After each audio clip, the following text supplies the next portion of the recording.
Halo, selamat datang di channel Podfilm. Podfilm akan merangkum alur cerita film bagus yang mungkin kamu lewatkan. Film pertama yang akan saya sampaikan alur ceritanya yaitu Lucky Trouble tahun 2011. Film ini bergenre komedi sport.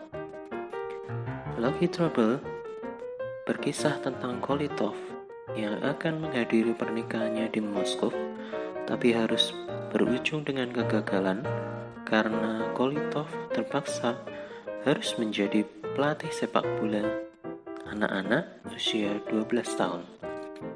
Bagaimana kisahnya? Mari kita simak bersama-sama. Hari itu Kolitov sedang berjalan pulang, dan dalam perjalanan pulang dia menelpon penerbit percetakan. Kolitov memasukkan novel yang ia tulis kepada penerbit tersebut. Karena tulisannya yang buruk dan tidak menjual, Kolitov mendapat penolakan dari tim editor. Di tengah kegalauannya, Kolitov menyeberang jalan, dan baru berjalan beberapa langkah, Kolitov ditabrak oleh Nadia. Nadia panik dan langsung menghampiri Kolitov, sedang pacar Nadia terus mengoceh dan menyalahkan Nadia karena menabrak orang. Nadia meminta pertolongan Daniel untuk membantu Kolitov. Sesaat setelah sadar, Kolitov melihat sosok Nadia yang begitu cantik dan mirip dengan artis Hollywood. Polisi tiba-tiba datang di TKP dan menghampiri mereka bertiga. Polisi langsung menanyakan surat-surat jalan Nadia atau SIM lah di sini. Tapi Kolitov langsung menyalahkan dirinya sendiri karena tidak melihat rambu-rambu lalu lintas dan berjalan saat lampu sudah merah. Mendengar jawaban Kolitov, Daniel langsung menyalahkan Kolitov. Nadia bersikeras membawa Kolitov ke rumah sakit, tapi lagi-lagi Kolitov menyatakan dirinya tidak apa-apa. Polisi tersebut mendapat panggilan tugas dan membiarkan mereka bertiga menyelesaikan masalahnya sendiri. Daniel mengajak Nadia, pacar dan sekaligus tunangannya tersebut, agar pergi dan menjauhi Kolitov. Sebelum pergi, Kolitov berpesan agar Nadia jangan menikahi Daniel. Nadia masuk ke dalam mobil, mengambil handphonenya, dan turun dari mobil meninggalkan Daniel. Nadia mengajak Kolitov ke rumah sakit. Di rumah sakit, Nadia menunggu sampai Kolitov selesai diobati oleh dokter. Sambil menunggu tersebut, Nadia membaca novel yang Kolitov tulis. Setelah Kolitov keluar dari perawatan, dia menanyakan novel yang dia tulis kepada Nadia. Apakah bagus? Nadia menjawab, coba kamu ceritakan tentang cerita cintamu atau dari pengalamanmu sendiri. Kolitov yang mendengar itu langsung membuang tulisannya dan pergi dari rumah sakit tersebut. Nadia mengambil kembali tulisan tersebut dari tempat sampah. Nadia makin dekat dan berjalan-jalan bersama dan mengabaikan tunangannya yang terus menelpon Daniel. Saat sedang di atap gedung, Kolitov mendapat telepon dari kepala sekolah tempatnya mengajar. Kolitov harus segera kembali ke kotanya. Maka sebelum pulang, Kolitov mengajak Nadia menikah dengan membuat cincin dari kawat. Nadia melempar cincin dari Daniel dan menerima lamaran dari Kolitov. Nadia menunggu kedatangan Kolitov ke Moskow dan bertukar pesan atau SMS dengan Kolitov. Bel mengajar berbunyi. Kolitov langsung menemui Bu Kepsek ke ruangannya. Kolitov mengajukan surat pengunduran dirinya ke Bu Kepsek. Tangan Kolitov yang membawa bunga langsung diterima bunga tersebut oleh Dalinska. Dalinska menolak pengunduran diri tersebut karena memang menyukai Kolitov. Tapi Kolitov tetap berpamitan dan mengambil kembali bunga tersebut dari vas bunga untuk diberikan kepada calon istrinya. Di tengah perjalanan Kolitov menuju ke stasiun, Kolitov bertemu dengan polisi kenalannya dan diantar sampai ke stasiun. Sampai di stasiun, semua orang ditahan agar tidak masuk ke dalam kereta karena ada perkumpulan liga-liga sepak bola anak usia 12 tahun. Kolitov yang tidak sabar bertemu dengan Nadia masuk ke dalam kumpulan tersebut. Anggota memarahi salah satu tim tersebut yang karena dengan curang memainkan remaja berusia 15 tahun. Anggota tersebut meminta pelatih membentuk tim baru dengan usia 12 tahun. Karena tidak ada pelatih atau orang dewasa di sekitar tersebut, anggota dewan tersebut langsung menarik Kolitov dari belakang. Kolitov sudah menjelaskan bahwa dirinya adalah seorang guru, bukan pelatih. Tiba-tiba Dalinska datang dan menyebutkan bahwa Kolitov memang seorang pelatih. Anggota dewan tersebut langsung merobek tiket dan menyita KTP Kolitov agar Kolitov tidak pergi dan segera membentuk timnya. Kolitov mencari jalan lain dengan membeli tiket kereta kembali. Petugas tiket menolak Kolitov karena pembelian tiket harus menggunakan KTP. Di saat yang bersamaan, tiba-tiba seorang bocah mengambil HP Kolitov alias copet. Bocah tersebut bernama Kara Sasya. Awalnya Kolitov meminta kembali HP-nya dan mengusir Sasya. Beberapa saat kemudian, petugas keamanan di stasiun tersebut menanyakan keberadaan bocah berusia 12 tahun yang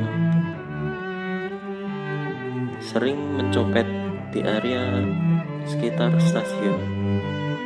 Tiba-tiba Kolitov ingat dia membutuhkan anggota U12. Kalau bisa besok Kolitov sudah kalah dan bisa menemui Nadia. Kolitov kemudian mengecoh petugas tersebut dan memberikan petunjuk yang salah kepada petugas. Kolitov menemui Sasya dan menawari kesempatan bermain sepak bola U12 usia 12. Kolitov mengiming-imingi Sasya dengan hadiah dan piala yang akan Sasya dapatkan. Tapi Sasya sendiri kurang tertarik dengan hal tersebut. Sasya menanyakan apakah dirinya akan masuk ke TV dan koran. Kolitov langsung mengiyakan hal tersebut dan meminta Sasya mencari teman-temannya untuk membentuk tim. Dalam perjalanan, Kolitov menemui anak jalanan yang menyendiri. Sasya menegur Kolitov untuk tidak mengajak anak tersebut bermain bola. Bocah tersebut liar dan penyendiri, terang Sasya. Sasya menemui dua temannya yang sedang menipu seorang gadis yang akan keluar dari parkiran tersebut. Salah satu bocah berakting tertabrak dari belakang dan langsung berteriak minta tolong. Temannya yang satu langsung memeras gadis tersebut dan meminta uang untuk berobat. Lanjut, Kolitov kembali menemui dua teman Sasha di taman hiburan, mencopet dengan cara yang tidak wajar. Dua lainnya menggunakan kakinya untuk mengambil barang-barang dari turis yang sedang berjemur di pantai. 4 lainnya mengelabui seorang penjual semangka, membuat semangka tersebut berhamburan. Bocah tersebut membawa 3 semangka dengan 1 semangka di atas kepalanya. Kolitov kemudian menelpon Nadia dan beralasan bahwa dirinya sakit saat sedang makan makanan di sebuah restoran, sehingga KTP dan data dirinya disita oleh seorang dokter. Karena sakitnya parah, Kolitov sendiri menarang Nadia untuk datang ke tempatnya.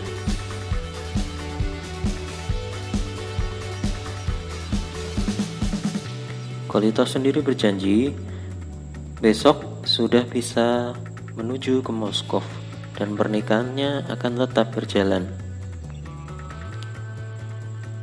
12 anak sudah siap mengisi posisi masing-masing dengan 1 cadangan. Anggota dewan menanyai salah satu usia anak tersebut, dan benar 12 tahun, sehingga tim bisa lanjut bertanding. Dalam pesta pertunangan, Nadia meminta maaf pada tamu undangan karena calon suaminya sedang sakit dan belum bisa datang. Dalam pertandingan, tim Sasha ketinggalan 2-0 di babak pertama, dan 1 pemain mendapat kartu kuning karena melakukan pelanggaran pada pemain lain.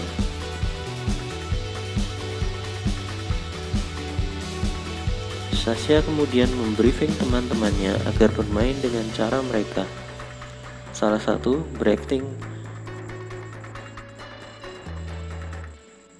mendapatkan tackle keras dari musuhnya. Di lain sisi, Daniel datang dan mencoba mengisi kekosongan atau ketiadaan Kolitov di pesta tersebut. Daniel mendekati kembali Nadia, tapi Nadia yang memang sudah enak dengan Daniel menunjukkan rasa ketidaksukaannya. Tapi dengan cerdik Daniel berkelit kedatangannya hanya untuk menyapa Nadia dan ibunya Nadia. By the way, ibu Nadia ini memang ibu kandungnya Mila Djokovic di kehidupan nyata. Mila Djokovic. Kembali ke pertandingan, Sasha and the gang mulai bermain dengan baik. Dengan penyelesaian yang indah, gol masing-masing didapatkan tim Sasha. Skor akhir 3-2 untuk tim Sasha. Keberangkatan Kolitov kembali harus tertunda. Bapak anggota dewan memberi semangat dan selamat pada Kolitov. Dalenska tersenyum lebar kepada Kolitov karena keberangkatannya akan semakin tertunda. Nadia kembali menelpon Kolitov dan menanyakan apakah sudah berangkat. Kolitov kembali beralasan bahwa dirinya mengalami kecelakaan bus saat menuju ke stasiun. Kolitov mengusulkan untuk membalik acara pernikahannya agar pesta diadakan terlebih dahulu, baru kemudian pernikahan di hari berikutnya. Kolitov mendekati salah satu pelatih musuh bernama Bastin. Bastin tahu Kolitov tidak ingin menang dan memberi saran untuk membeli obat penjahat khusus untuk ujung tombak tim, yaitu Sasha. Kolitov pergi membeli obat tersebut dan berterima kasih kepada Bastin Sedang Sasha setelah pertandingan mendekati Tasya. Tasya merupakan remaja yang suka meliput kegiatan kompetisi sepak bola seperti ini dan memasang foto serta tulisannya di blog pribadinya. Di tahun 2011 internet belum semasif sekarang. Jadi Sasha bertanya apakah Tasya dari koran atau media TV. Dan Sasha hanya menjawab dia hanya meliput untuk hobi dan mengisi waktu untuk web pribadinya. Sasha agak kecewa, tapi Tasya menjelaskan bahwa tim Sasha bisa masuk ke TV dan koran saat memenangi kompetisi. Sasha senang dan terpicu untuk bisa terus menang. Malam harinya, Kolitov mengobrol dengan Sasha. Kolitov berharap agar timnya kalah, tapi Sasha meyakinkan Kolitov bahwa timnya akan terus menang. Pagi harinya, Kolitov memberikan soda pada timnya yang sudah ditambahkan obat khusus tersebut. Khusus untuk Sasha, Kolitov memberikan 2 botol soda kepadanya. Daniel memanfaatkan ketiadaan Kolitov dan berdansa dengan Nadia. Peluit pertandingan berbunyi. Di awal pertandingan, tim Sasha sudah berhasil unggul dengan 1 gol yang dicetak oleh Sasha. Kolitov yang mengira dosis yang ia berikan ke Sasha masih terlalu kecil atau kurang, jadi Kolitov kembali memberikan soda kepada Sasha.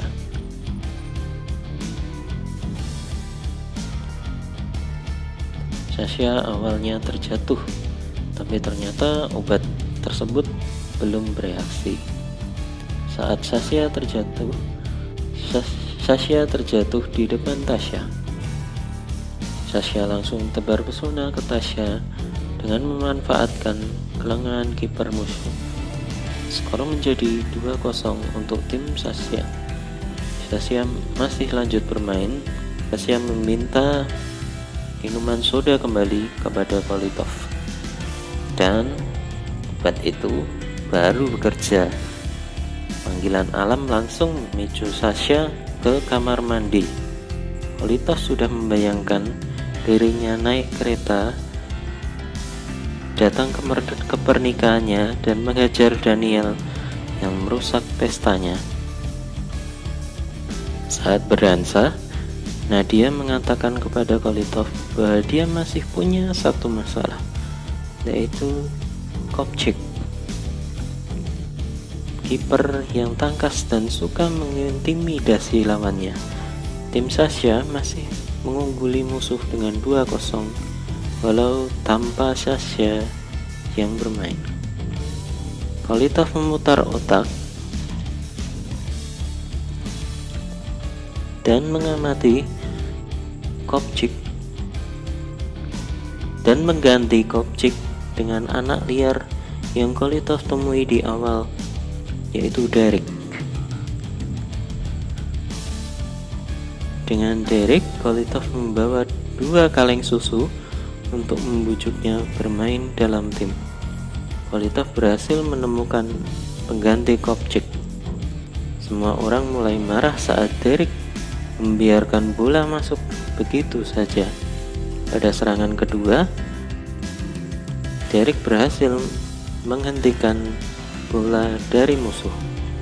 Tapi Derek terus mundur karena semua anggota tim mendekatinya, mengucapkan selamat. Skor menjadi 2-2, sehingga salah satu anak memberitahu Derek agar menangkap bola dengan benar dan jangan melewati garis gawang. Derek bermain dengan sangat baik, bahkan lebih baik dari Kopchik, menyebabkan Kolitov harus gigit jari. Kembali ke pernikahan, Daniel di pernikahan Nadia memanfaatkan betul situasi tersebut. Daniel menghubungi nenek Nadia karena nenek Nadia tidak tahu bahwa calon suami cucunya bukan lagi Daniel.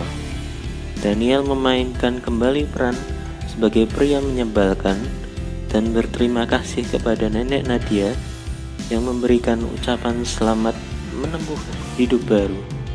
Tiba-tiba nenek Nadia meminta keduanya untuk berciuman dan semua tamu mengikuti sorakan dari si nenek. Berdua berciuman. Kembali ke pertandingan, Sasha yang belum keluar dari toilet digantikan oleh pemain cadangan selama ini, yaitu Kasho. Kasho memiliki gangguan mata yang kurang fokus. Saat tim Sasha mendapat tendangan bebas, Kolitov mengganti penendang bebas itu dengan Kasho. Sasha yang melihat hal tersebut langsung memberi aba-aba dengan tetap memegang perutnya agar Kasho menendang bola ke arahnya. Gol berhasil tercipta dan hal tersebut benar-benar teruskan harapan Kolitov untuk pergi ke Moskow hari itu juga. Skor 3-2 untuk tim Sasha dan Sasha kembali ke toilet.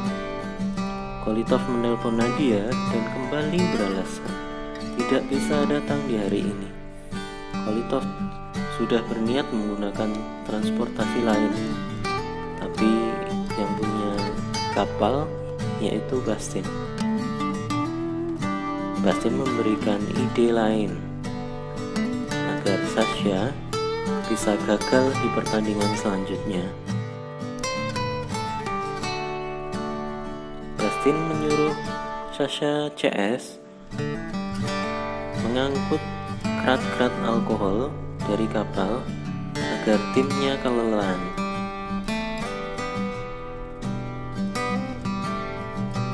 Saat mengangkut alkohol tersebut, Sasha berkelahi dengan salah satu temannya dan mengeluhkan karena temannya tersebut mengeluhkan pekerjaan mereka ini gratis. Sasha yang sudah diracuni oleh pelatihnya, Kolitov, belum menyatakan bahwa ini termasuk pelatihan stamina untuk tim. Dengan akting yang bagus pula, Kolitov menanyakan di mana Derek. Sasha menjawab bahwa Derek telah kabur. Padahal Derek memang dikunci dalam ruangan oleh Kolitov. Di lain sisi, ketika pertandingan selesai, anggota dewan tersebut mengembalikan dokumen-dokumen milik Kolitov pada Bukevsek. Bukevsek sengaja tidak memberikannya kepada Kolitov untuk menahannya agar tidak pergi. Pagi harinya, saat kompetisi, tim Sasha bermain sangat buruk. Strategi dari Bustin yang dijalankan Kolitov berhasil merusak permainan tim Sasha. Di babak pertama, Kolitov sudah ketinggalan 3-0. Anggota dewan tersebut menanyakan ada apa dengan tim. Kolitov menjawab, kami sudah bermain dan ini hasilnya. Sambil dengan sedikit rasa bersalah, Kolitov meminum kembali sodanya. Kolitov kemudian menemui Sasha yang sedang menangis di pojokan. Kolitov menenangkan Sasha dengan berkata, ini hanya sebuah pertandingan. Sasha kesal bahwa timnya sudah mendekati kekalahan. Kolitov kembali bertanya, apa karena tidak bisa masuk koran? Apa kamu sebegitu inginnya terkenal? Sasha menjelaskan keinginan terbesar mereka semua, yaitu anak-anak jalanan, ingin menunjukkan kepada orang tua mereka bahwa mereka telah melakukan kebodohan dengan membuang mereka begitu saja. Sasha menyalahkan dirinya menyebabkan tim menjadi kalah. Kolitov berubah pikiran dan ingin Derek kembali bermain. Di tengah perjalanannya, Kolitov bertemu dengan Bastin. Bastin mencegah Kolitov dan mengingatkan kembali soal istri yang menunggu di Moskow. Kolitov kekeh pada pendiriannya dan tetap ingin Derek bermain kembali. Derek dan Kolitov kembali ke ruang ganti pemain. Sasha dan tim sempat menyalahkan Derek. Derek yang pergi begitu saja.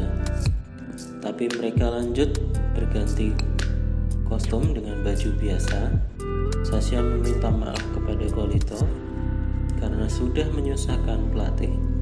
Kolitov dengan jujur mulai menceritakan usahanya agar tim selalu kalah, mulai dari pemberian obat pencahar hingga Sasha tidak bisa bermain kembali, bahkan menculik Derek. Dia yang melakukan hal tersebut. Sasha kesal dan memarahi Kolitov. Seluruh tim kompak menghajar Kolitov. Karena Kolitov yang tidak datang, Daniel memainkan perannya sebagai lelaki yang tersakiti dan menyebut bahwa Kolitov tidak pantas untuk Nadia tunggu. Di tengah kegundahan dan kurang fokusnya Nadia, Daniel mencoba menghubungi Kolitov dari HP Nadia. Dan betapa terkejutnya Daniel bahwa yang mengangkat telepon tersebut adalah Ibu Kepsek. Kolitov langsung menuju ke pertandingan keduanya. Dia meninggalkan HP dan jasnya di ruang ganti pemain.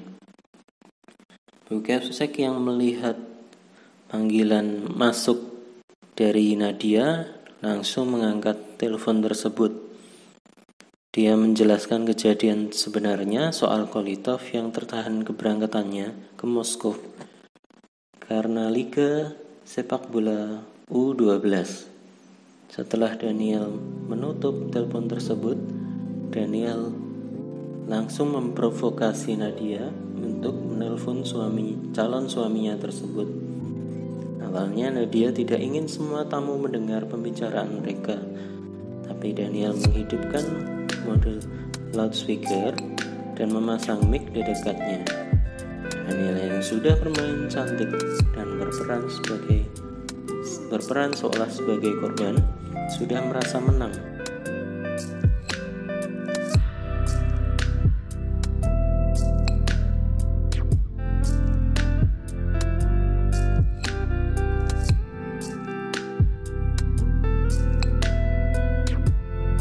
Karena kembali Bu Kepsek menjelaskan soal Liga Sepak Bola yang menyebabkan Kolitov datang terlambat. Ibu Nadia juga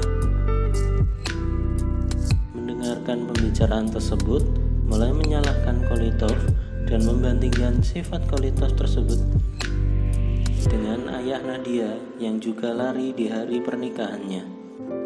Sudah cukup dengan drama Kolitov yang memainkan cerita bohong yang dia karang soal kecelakaan, sakit, dan lain sebagainya. Nadia yang sudah dipenuhi emosi merusak dan mengacak-acak hidangan yang sudah tersaji. Di tengah aksi marahnya, Nadia mengusir semua tamu dan juga Daniel dari pestanya. Tim Sasha kembali menemukan iramanya dan mulai menyusul ketertinggalannya secara bertahap meski dalam guyuran hujan yang lebat. Satu persatu gol berhasil mereka cetak hingga tim kembali menang dan melaju ke final dengan skor 4-3. Selesai pertandingan, Kolitov menjelaskan hal sebenarnya pada Nadia. Tapi Nadia marah, kecewa, dan sedih karena tahu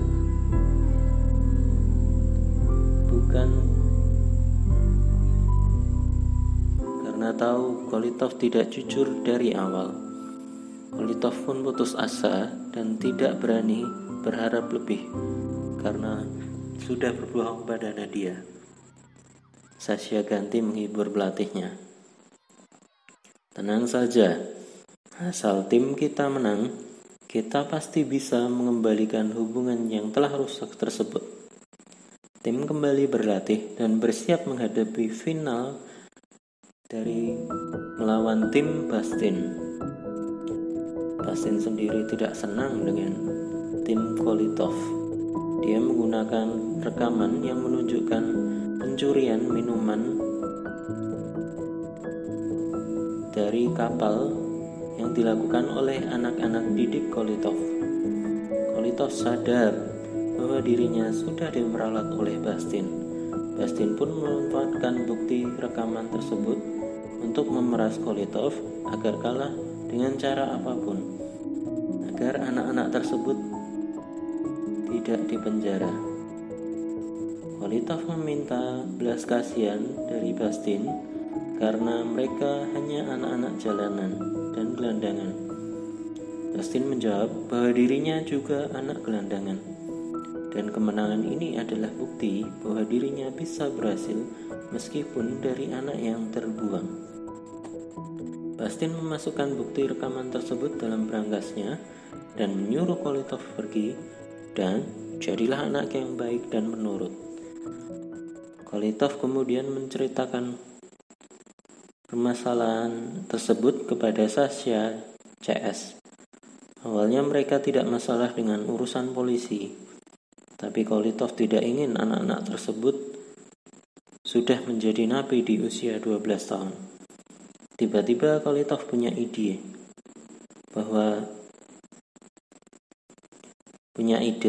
agar tim tetap bisa bermain, menang, dan tidak berurusan dengan polisi. Bastin punya kebiasaan melepas jas kebesarannya setelah timnya unggul 3-0. Kunci berangkas itu ada di saku jas Bastin.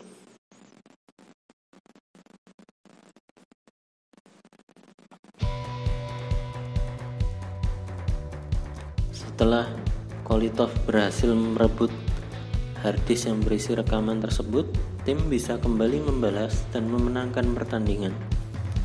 Salah satu anak kemudian bertanya, bagaimana jika Bastin tidak melepas jasnya? Tiba-tiba Bu Capsek datang dan berjanji akan membantu mengalihkan perhatian Bastin agar melepas jasnya. Rencana dijalankan. Sasha langsung berlari ke toilet dan Derek tidak bermain. Bastin kegirangan, tapi tidak jadi melepas jasnya. Bu Capsek mendekati Bastin dan mengatakan padanya bahwa malam ini benar-benar dingin. Bastin langsung memberikan jasnya dan lanjut menyemangati anak didiknya. Tahu-tahu Bu Capsek tidak ada di tempat dan Bastin mengecek kunci berangkasnya sudah tidak ada. Bastin langsung menyusul Kolitov ke kapalnya. Setelah Kolitov mendapat harddisk tersebut, dia menelpon Bu Capsek untuk menyerang tim Bastin. Bu Capsek meneriaki Sasha dan Derek untuk bermain. Dengan waktu singkat, tim Sasha langsung mengimbangi skor dari tim Bastin. Tapi secara tiba-tiba, anak buah dari Bastin datang dan menghajar Kolitov. Harddisk tersebut berhasil direbut kembali oleh Bastin. Secepat mungkin, Bastin kembali ke pertandingan sepak bolanya. Sedang Kolitov yang awalnya terpojok berhasil mengalahkan anak buah Bastin dan mengikuti Bastin dari belakang. Sampai di tepi pantai, Kolitov berlari dan berhasil merebut kembali harddisk tersebut. Kolitov menyuruh Sasha untuk kembali menyerang dan menyembunyikan harddisk tersebut dalam piala. Bastin yang sadar harddisk tersebut disembunyikan dalam piala langsung berniat merebut kembali harddisk tersebut. Tiba-tiba Nadia datang dan mencegah Bastin mengambil piala tersebut. Nadia kenapa masih ada baju pengantin? Kolitov senang dengan kedatangannya. Kolitov ingin menjelaskan panjang kali lebar, tetapi Bastin kembali mengejarnya. Sedang tim Sasha sendiri masih membutuhkan 1 gol lagi penentu kemenangan timnya. Derek dari gawang berlari dan mencetak gol dengan menggiring bola dari gawangnya. Tim Sasha menang dan Bastin tidak berhasil merebut harddisk tersebut. Di akhir film, pesta pernikahan Kolitov dan Nadia dihadiri oleh Sasha CS dan mereka berciuman